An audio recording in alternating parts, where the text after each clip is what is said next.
Hi ಎಲ್ಲರಿಗೂ. ಇವತ್ತು ಬುಧವಾರ ರಾತ್ರಿನ ನಾನು ತರಕಾರಿ ಎಲ್ಲ ಕ್ಲೀನ್ ಮಾಡಿಟ್ಟಿದ್ನಿ. ಇವನ್ನೆಲ್ಲ ಬಾಕ್ಸಿಗೆ ಹಾಕಿ ಇಟ್ಕೊಳಕ್ತೀನಿ. ಬೆಳಗ್ಗೆನ ಬಾಕ್ಸಿಗೆ ಹಾಕಿ ಇಟ್ಕೊಂಡನ ಮನೆಯೆಲ್ಲ ಕ್ಲೀನ್ ಮಾಡ್ಕೊಂಡ ಸ್ನಾನ ಪೂಜೆ ಎಲ್ಲ ಮುಗಿಸ್ಕೊಂಡ ಇವತ್ತು ಕಡ್ಲಿ ಪಲ್ಯ ಮತ್ತು ರೊಟ್ಟಿನ ಮಾಡಿದ್ನಿ.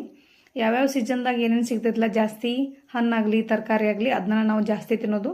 ಅವ್ರಿಕಾಳ, ಹಸಿ ಬಟಾಣಿ, ಕಡ್ಲಿ ಪಲ್ಯ, ಆಮೇಲೆ ಸೀಸನ್ ವೈಸ್ ಹಣ್ಣು ಸಿಗ್ತೈತಲ್ಲ ಅದೇ ಥರ ನಾವು ಮನ್ಯಾಗ ಯೂಸ್ ಮಾಡೋದು ನಾವು.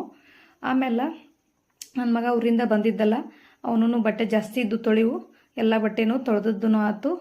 ಹಂಗೆ ಲಂಗ ಬ್ಲೌಸ್ ಹೊಲ್ದಿದ್ನಲ್ಲ, ಅವು ಮಕ್ಕಳನ್ನು ಬಂದಿದ್ರು, ಅವ್ರಿಗೆ ಟ್ರಯಲ್ ನೋಡಿನಿ ಹಾಕಿ ಒಂದು 6 ಬ್ಲೌಸ್ ಕಟಿಂಗ್ ಮಾಡೀನಿ. ಲೈನಿಂಗ್ ಇದ್ದಿದ್ದು ಕಟಿಂಗ್ ಆದ ನಂತರ ಮಧ್ಯಾಹ್ನ ಸ್ವಲ್ಪ ಹಸು ಅನ್ನಿಸ್ಲಿಲ್ಲ ಯಾಕೋ.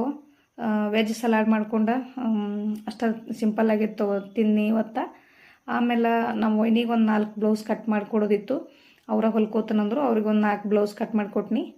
ನಮ್ಮ ಮನೆಯವ್ರು ಮೀಟಿಂಗ್ ಹೋಗಿದ್ರು, ಅವ್ರಿಗೊಂದು ಗಿಫ್ಟ್ ಬಂದಿತ್ತು ಸಾಯಂಕಾಲ.